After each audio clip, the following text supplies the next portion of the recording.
Hi friends. आज की इस वीडियो में एक कमेंट का जवाब देने वाली हूँ मैं। और ये कमेंट जिन्होंने लिखा है, ये जो सवाल कर रही हैं, ये सवाल सिर्फ इनका नहीं है, बल्कि रिलेशनशिप में जितने भी लोग हैं, मैं कहूँगी कि बहुत सारे लोगों के सेम ही सिचुएशंस हैं एंड सेम ही इश्यूज़ हैं। ये क्या लिखती हैं, आइए देखते हैं। इन्होंने लिखा है कि हेलो सुमन मैम, मुझे लगता है कि इस दुनिया में सबसे ज़्यादा वर्स्ट फीलिंग है अपने प्यार को किसी और के साथ देखना। ऐसी सिचुएशन में कैसे खुद को कैसे खुद को शांत रखूं, पॉजिटिव रखूं। मेरी कोई टेक्निक वर्क नहीं कर रही है। मैंने इनको इसका रिप्लाई बोला भी है कि मैं आपको वीडियो में डिटेल में बताती हूँ, बिकॉज़ ये एक दो लाइन की चीज़ नहीं है। ओके। बहुत बार ऐसा आता है जब हम रिलेशनशिप में हैं। वाई? बिकॉज अभी आपकी शादी तो हुई नहीं है, पर्सन कहीं और है, आप कहीं और हो। ओके। नाउ उस तरफ अगर एक दिन भी फ़ोन नहीं आया, कुछ नहीं हुआ, या फिर अगर ये मन में है कि हाँ कोई सेकंड पर्सन, और रियल में अगर सच में कोई सेकंड पर्सन है वहाँ पे, थर्ड पर्सन है वहाँ पे, तो फिर इस सिचुएशन में अपने आप को कैसे क्या करोगे आप? सबसे पहली बात, आपको हमेशा पहली बात तो अपने आप को हाई लेवल पे रखना है, हाई नोट पे रखना है। क्यों? क्योंकि हम तब डर जाते हैं सेकंड पर्सन या थर्ड पर्सन से जब हमें लगता है कि वो हमसे भी ज़्यादा केपेबल है या फिर उसमें हमसे ज़्यादा क्वालिटीज़ हैं। ओके, तभी तो डर है ना, तभी तो लगता है कि हो सकता है कि शायद वो हमारे पर्सन को बहुत अच्छे से अपनी तरफ आकर्षित कर पाए। तो उसकी अट्रैक्शन की पावर्स इतनी ज़्यादा है क्या? आपसे ज़्यादा है। और वो कैसे हो गई ज़्यादा? एक तो सबसे पहले आप यहाँ से जो वाइब्रेशन सेंड कर रहे हो बार-बार, जो आपको लग रहा है मन में कि ये कहीं मेरे स्पेसिफिक पर्सन के साथ तो नहीं है, कनेक्टेड तो नहीं है, अब ये कहीं उनकी लाइफ में हमेशा के लिए तो नहीं आ जाएगी। तो ये जो सोच है ना, पहले तो इसको ख़त्म करो। और ये ख़त्म करने का सिंपल तरीका है, अपने आप को हमेशा टॉप पे रखो। इसलिए मैं कहती हूँ कि सबसे पहले खुद से प्यार करो, सबसे पहले सेल्फ लव स्टार्ट करो। वाई? बिकॉज आप जब सेल्फ लव में होते हो तो क्या होता है, हमारी खुद की सोच ऐसी हो जाती है कि अब हम जिस टॉप लेवल पे हैं, कोई हमें टच नहीं कर सकता, कोई हमारी बराबरी में आके बैठ नहीं सकता। ओके, मेरे अंदर जो क्वालिटीज़ हैं वो मेरी अपनी हैं, कोई बहुत हाई लेवल पे रखती हूँ या रखता हूँ।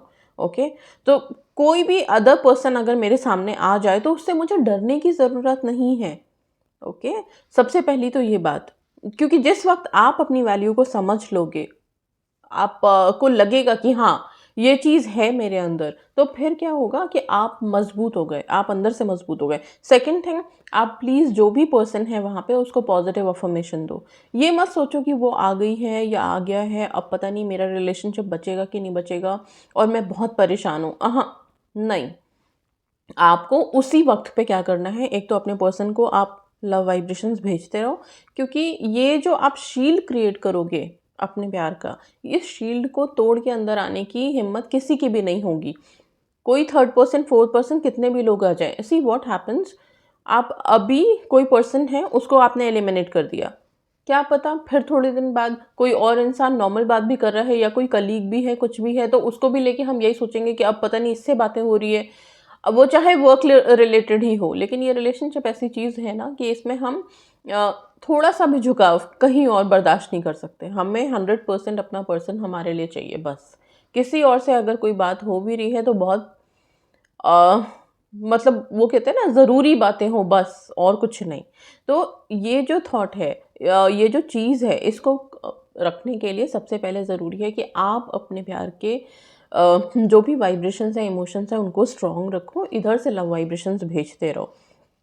थर्ड, अपने आप को हील रखो। अपनी सोच में ऐसा मत लाओ कि मैं बहुत परेशान हूँ उस इंसान की वजह से, क्योंकि आप जिस तरह की सोच क्रिएट करोगे, जैसा आप ट्रांसमिट करोगे यूनिवर्स में, अल्टीमेटली वही सारा आपके पास आने वाला है। ठीक है, तो उस तरह की सोच आप लोग मत रखो अपने माइंड में।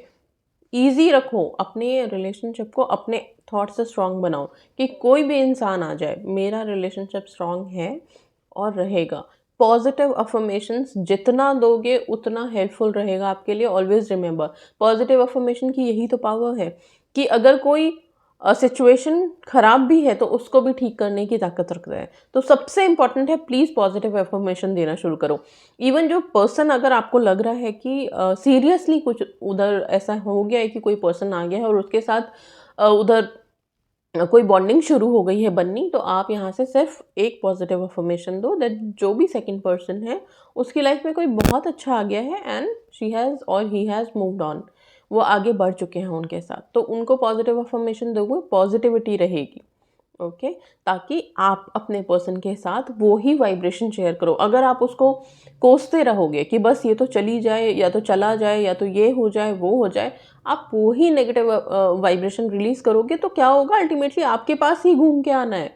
ओके, और आप अपने पर्सन से ही एक नेगेटिव, आई मीन टू से एक दूरी बना लोगे और कुछ नहीं। ठीक है, सो बहुत काम रहो, सेल्फ लव को सुपर हाई पे रखो। और इस तरह का कोई सिचुएशन अगर है तो अगर उसके लिए मैं टेक्निक बताऊं तो सिंपल रेड तारा मंत्र स्टार्ट करो। रेड तारा मंत्र बहुत बहुत इफ़ेक्टिव होता है। ओके, जब आप स्टार्टिंग में रेड तारा मंत्र करना शुरू करोगे तो हो सकता है, मे बी ऐसा होता नहीं है, लेकिन फिर भी अभी तक के मेरे एक्सपीरियंसेस में जो भी लोगों के साथ इंटरेक्शन होती है उनके साथ कभी एक या दो लोगों के साथ ऐसा होता है कि स्टार्टिंग में ऐसा लगता है कि चीज़ें थोड़ी और ज़्यादा ख़राब हो रही है। ओके, बट उससे घबराना नहीं, आप डरना नहीं, वो सब ठीक हो जाता है धीरे धीरे। बस पेशेंस रखो और कंसिस्टेंसी रखो। कोई मंत्रा कर रहे हो, कोई चैंटिंग कर रहे हो, उसको कंसिस्टेंट रखो। ये नहीं है कि आज कर लिया और कल बस एकदम गुस्से में सब छोड़ दिया, कुछ नहीं होता, और फिर फिजूल की बातें आप बोलने भी लग गए और दूसरों को लिखने भी लग गए। अल्टीमेटली उससे होगा किसी का कुछ नुकसान नहीं, आपका खुद का होगा।